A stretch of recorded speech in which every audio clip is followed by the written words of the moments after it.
आज के स्मैकडाउन के शो में ब्रॉक लेसनर जॉन सीना बन गए क्योंकि भैया हो गया you can see me. So hello everyone and welcome back to new video. और आज की इस वीडियो के अंदर हम लोग बात करेंगे डब्ल्यूडब्ल्यूई के आज के स्मैकडाउन के शो के बारे में, जो कि समर स्लैम पेपर व्यू के बाद पहला स्मैकडाउन का शो था। आज शो पर पहले लेसनर एडवर्टाइज किए जा रहे थे, लेकिन क्या एंडिंग में सही में लेसनर आए या फिर नहीं, क्योंकि शो पर होती है ट्राइबल चीफ की एक बहुत ही बड़ी सेलिब्रेशन। फिन बैलर भी एक बार फिर से आते हैं शो के ऊपर और वो कन्फ्रंट करते हैं और हमला करते हैं ट्राइबल चीफ के ऊपर। साथ ही में सेथ रॉलिंस और एज भी चाहते हैं यूनिवर्सल चैंपियनशिप को। बेकी लिंच भी होती है शो के ऊपर और भी काफी सारा धमाल होता है। क्या कुछ हुआ आज के पूरे स्मैकडाउन में, इस वीडियो के अंदर हम लोग करने वाले हैं बात। So without wasting any time let's begin this video. तो जो शो की स्टार्ट है वो होती है अपनी SmackDown women's champion the man Becky Lynch के साथ में। वो रिंग में आती हैं और वो कहते हैं कि बेकी को एक बार फिर से, यानी कि मैन को एक बार फिर से आके वापस बहुत ज्यादा अच्छा लग रहा है और उन्होंने सभी डब्ल्यूडब्ल्यूई फैंस को काफी ज्यादा मिस किया। वो कहते हैं लास्ट ईयर जब मैंने अपनी रॉ वुमेन्स चैंपियनशिप को ड्रॉप किया था, मुझे ऐसा लगा कि मैं अपना कोई हिस्सा वहां पर ड्रॉप कर रही हूँ और हाँ, अब मेरी जिंदगी चेंज हो चुकी है, मेरे पास न्यू प्रायोरिटीज हैं। लेकिन एक बार फिर से जब बेकी लिंच आई, वो पुराने के मुकाबले और भी ज्यादा खतरनाक हो चुकी है। और मैंने देखा समर स्लैम को लेकर बहुत सी बातें चल रही थी कि मैं आई और मैंने बियांका ब्लेयर को कुछ ही सेकंड के अंदर हरा दिया, वो चीज अच्छी नहीं थी। और बस इसको लेकर अब मैं एक ही वर्ड कहना चाहूंगी और वो है सॉरी। आज ही घंटा सॉरी किस बात का, मैं सॉरी मांगने नहीं वाली। और उसके बाद वहां से बियांका ब्लेयर आती हुई नजर आती है। बियांका ब्लेयर आती है रिंग के अंदर और वो कहती है ज्यादा कुछ मैं यहाँ पर बहाने नहीं बनाऊंगी, मैं तुमसे क्यों समर स्लैम के अंदर हार गई। देखो मैंने तुम्हारा चैलेंज ओपनली एक्सेप्ट कर लिया उस टाइम, वही तुम्हारे लिए बहुत था, इसलिए ज्यादा कुछ एक्सक्यूज वाली बात नहीं है। सीधा एक अच्छा मैच करते हैं आज स्मैकडाउन के अंदर, जो कि ये अरीना करता है deserve the man Becky lynch versus EST of WWE के बीच में। वहां से ज़ेलिना वेगा आती हुई नजर आती हैं। ज़ेलिना वेगा कहती है देखो ये फॉर्मर चैंपियन किस तरीके से रोध हो रही है एक टाइटल रीमैच के लिए,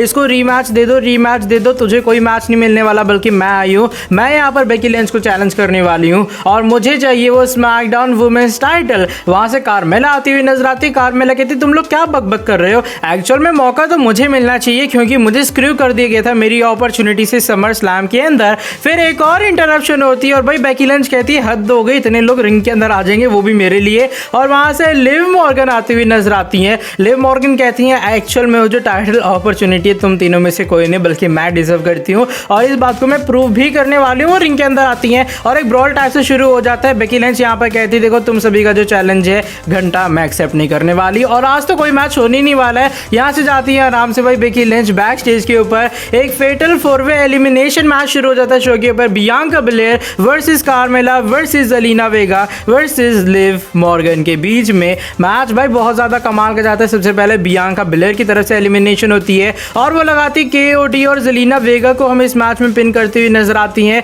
फिर हमें लिव मॉर्गन कमाल की परफॉर्मेंस दिखाते हुए नजर आती है, वो कार्मेला को अपना फिनिशर लगाती हैं और एक और एलिमिनेशन होती है और कार्मेला हमें लिव मॉर्गन के हाथों एलिमिनेट होती हुई नजर आती हैं। आखिरी के दो पार्टिसिपेंट्स होते हैं बियांका ब्लेयर और लिव मॉर्गन। क्या कमाल की परफॉर्मेंस आती है दोनों की तरफ से। पूरी WWE universe this is awesome की चैंट करना शुरू करती है, लेकिन आखिर में बियांका ब्लेयर लगाती है किस ऑफ डेथ होता है 1, 2 और 3 और बियांका ब्लेयर ने एक और टाइटल अपॉर्चुनिटी अपने लिए कर ली है गेन। शो पर एक बैक स्टेज सेगमेंट होता है जहां पर केला जाती है पॉल हेमन के पास में। पॉल हेमन कहता है यार तुमने मुझे फिर से यहाँ पर रोक लिया, मैं जा रहा हूँ ट्राइबल चीफ के कमरे में, जा रहा हूँ रोमन रेंस के कमरे में। वो कहते हैं आपका क्या सोचना जब आपके क्लाइंट ब्रॉक लेसनर वापस आ चुके हैं, आप किसकी तरफ होगे। वो कहते हैं ज्यादा कुछ यहाँ पर बताने वाली चीज नहीं है, मैं अपने ट्राइबल चीफ की तरफ होने वाला हूँ और तुम्हारी अगर बकबक बंद हो गई हो तुम यहाँ से केला जा सकती हो। वो डोर को लॉक करने चलते हैं, आई मीन अनलॉक करने चलते हैं, लेकिन भैया डोर पड़ा होता है लॉक। यहाँ पर केला देखती है उनकी तरफ, पॉल हेमन देखते हैं उनकी तरफ। वो कहते हैं लॉक है, शायद कोई दिक्कत होगी अंदर से, कोई बात नहीं। थोड़ी देर तक खटखटाते, कोई आता नहीं बाहर। हम लोग कमर्शियल ब्रेक से वापस आते हैं और केला यहाँ पर घूरती होती है एक अजीब सी स्माइल के साथ पॉल हेमन को। पॉल हेमन कहते हैं क्या घूरी जा रहे हो, अभी आएंगे ट्राइबल चीफ, तुम देखना यहीं से मुझे एंट्री होगी अंदर। बाहर से वहां से ऊसोस आते हैं। ऊसोस कहते हैं और भाई पॉल हेमन कैसा क्या हालचाल चल रहे हैं, और सुना तेरा भाई क्लाइंट वापस आ गया लेसनर, मैं समझ गया तू जानता था ना कि लेसनर वापस आने वाला है। पॉल हेमन कहते हैं क्या भद्दा मजाक कर रहे हो यार, मुझे कुछ नहीं पता। वो कहते तभी तूने मैच से पहले जब रोमन सीना का मैच होने जा रहा था तूने हम दोनों को बैक स्टेज के ऊपर भेज दिया था, तो जानता था लेसनर वापस आने वाले हैं। पॉल हेमन कहते हैं ऐसा कुछ नहीं होगा। वो कहते हैं आज फैमिली सेलिब्रेशन हो रही है और फैमिली के अंदर सिर्फ फैमिली ही आती है और भैया डोर हो जाता है यहाँ से क्लोज। उसके बाद हम लोग देखते हैं शो के ऊपर एक मैच जहाँ पर चैट गेबल फेस करते हैं रिटर्निंग सिज़ारो का मैच के एंडिंग के अंदर डिस्क्वालिफिकेशन होती है, ओटिस का होता है अटैक और सिजारो हमें डिस्क्वालिफिकेशन से जीतते हुए नजर आते हैं। साथ ही में शो के ऊपर एक और बैक स्टेज सेगमेंट होता है जहां पर हम लोग देखते हैं अरीना के बाहर भैया केला खड़े, वो बताती है अभी भी ऐसा पता लगा है कि यहाँ से ट्राइबल चीफ रोमन रेंस की एंट्री होने वाली है। वहां से कार आती है और कार के अंदर होते हैं अपने हंसी खुशी अमीर चंद बैरन कॉर्बन। बैरन कॉर्बन कहते हैं अब देखो एक बार फिर से मैं अमीर हो गया, मेरे पास पैसा है, मेरे पास गाड़ी है, मेरे पास सब चीजें हैं और आज मैं हैप्पी कॉर्बन बन चुका हूं। और फिर बैरन कॉर्बन हमें रिंग के बीचों बीच भी आते हुए नजर आता है और वो कहते हैं आज मैं काफी ज्यादा खुश हूं, मेरी यहाँ पर सेलिब्रेशन टाइप वगैरह होगी और मैं भाई पैसे वाला एक बार फिर से बन गया। मेरी जिंदगी काफी झंड टाइप हो गई थी लेकिन एक बार फिर से मैं अपनी जिंदगी को वापस ले और वो भी अपने बलबूते पे। वो एक वीडियो दिखाते कि इस तरीके से उन्होंने $35 के आसपास से पहले $100 कमाया, उसके बाद उन्होंने काफी पैसा कमाया, फिर वो गाड़ी खरीदते, महंगी महंगी घड़ियां पैंट वगैरह लेते हैं और चैंट यहाँ पर डेविड के। बैरन कॉर्बन कहते तुम लोग सही कह रहे हो, एकदम सही ना रहे ये, मैं इस चीज को जरूर डिजर्व करता हूँ। और वहां से वो कहते हैं कि भाई बिगी बाहर आ जाओ, देखो मैंने तुम्हारा money in the bank briefcase चोरी किया, उसे मुझे काफी दुख लगा, मैं तुम्हें मारूंगा नहीं, बस तुम वहां से बाहर आ जाओ। बिगी आते रिंग के अंदर, बैरन कॉर्बन कहते मैंने पहले चोरी किया था ना तो अब मैं इसे खरीदना चाहता हूँ, इसे कितने रुपए में बेचोगे? वो कहते $1000 नहीं $50,000 $1,00,000 तक वो चले जाते हैं। लेकिन यहाँ पर बिगी उस चीज से मना करते हैं, वो कहते हैं बस शांति से भैया यहाँ से खिसक ले वरना मैं तेरी कर दूंगा धुलाई। हैप्पी कॉर्बन कहते कोई बात नहीं कोई बात नहीं, मैं शांति से चला जाऊंगा और शांति से वो हमें यहाँ से जाते हुए भी नजर आते हैं। शो पर एक बैक स्टेज सेगमेंट होता है जहां पर रेटेड आर सुपरस्टार एज होते हैं और वो कहते हैं किस तरीके से समर स्लैम पेपर व्यू के अंदर उन्होंने अपनी डार्कर साइड एक बार फिर से बाहर निकाल ली। जरूर वहां से वापस आना मुश्किल होता है, उसके काफी सारे इफेक्ट्स होते हैं एज के ऊपर, लेकिन अब जो एज एक बार फिर से वापस आ चुका है सेथ रॉलिंस की, वो काफी इज्जत करते हैं। लेकिन अब वो जाने वाले हैं यूनिवर्सल चैंपियनशिप की तरफ, वो चीज जो कि सेथ रॉलिंस ने उनसे छीन ली थी।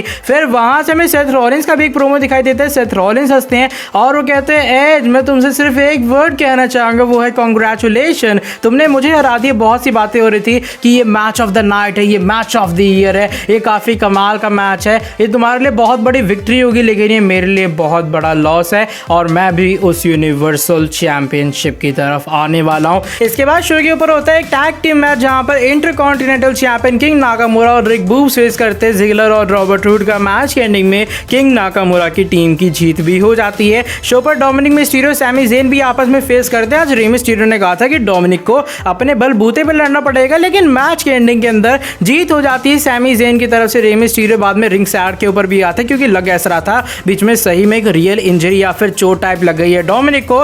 रे मिस्टीरियो आते हैं मैच के बाद डोमिनिक के पास में, लेकिन भाई डोमिनिक काफी नाराज होते हैं और वो रिंग साइड से बिना रे मिस्टीरियो के हमें जाते हुए नजर आते हैं। अब हम लोग बढ़ते हैं मेन इवेंट टाइम की तरफ। मेन इवेंट के अंदर एंट्री होती है tribal chief Roman Reigns, Jimmy Jey Uso और पॉल हेमन की।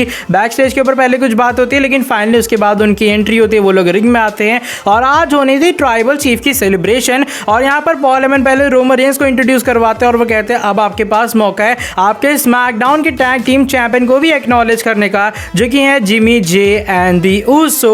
उसके बाद क्राउड यहाँ पर ऊसोस के जो चैंट है वो करना शुरू कर देता है और पॉल हेमन कहते हैं अच्छा अब सुनो, अब जो रोमन रेंस है उसने जॉन सीना को हरा दी, जैसा उसने कहा था जॉन सीना को उसने एक बार फिर से वापस भेज दिया। यू कैन सी मी वाला हाल हो गया जॉन सीना का। और जैसे ही रोमन रेंस यहाँ पर कुछ बातें बोलते हैं वहां से आते हुए नजर आते हैं Finn Balor. Finn Balor confront करते हैं रोमन रेंस को, वो कहते तुम जानते हो कि मुझे अपॉर्चुनिटी से पहले स्क्रू कर दिया गया था लेकिन अब फाइनली मुझे वो अपॉर्चुनिटी चाहिए। मैंने देखा एज सेथ रॉलिंस कह सकते हैं कि भाई उन्हें टाइटल अपॉर्चुनिटी चाहिए, लेसनर वापस आ चुका है उसे टाइटल अपॉर्चुनिटी चाहिए, इसलिए मैं किसी पे विश्वास नहीं कर सकता हूं। पहले मैं तुम्हें एक्सट्रीम रूल्स के लिए चैलेंज करने आने वाला था लेकिन क्यों ना मैं तुम्हें चैलेंज करूं आने वाले फ्राइडे नाइट स्मैकडाउन के एडिशन के लिए, Roman Reigns versus Finn Balor for universal championship. Roman Reigns यहाँ पर जैसे कुछ कहने ही चले फिन बैलर अटैक कर देते हैं रोमन रेंस के ऊपर और पूरी की पूरी ब्लड लाइन के ऊपर, लेकिन यहाँ पर जो नंबर्स गेम है वो भारी पड़ जाता है फिन बैलर के ऊपर, लेकिन वहां से स्ट्रेट प्रॉफिट्स आते बचाने के लिए। फिन बैलर किसी तरीके से बचा के यहाँ पर सही हो जाते हैं, रोमन रेंस यहाँ से लीव कर लेते हैं, वो पहुंच जाते हैं एंट्रेंस रैप के ऊपर और आखिरी में कूट इन रॉ लगता है ऊसोस को। कुछ इस तरीके से फिन बैलर ने शो की एंडिंग के अंदर एक मैसेज दिया रोमन रेंस को।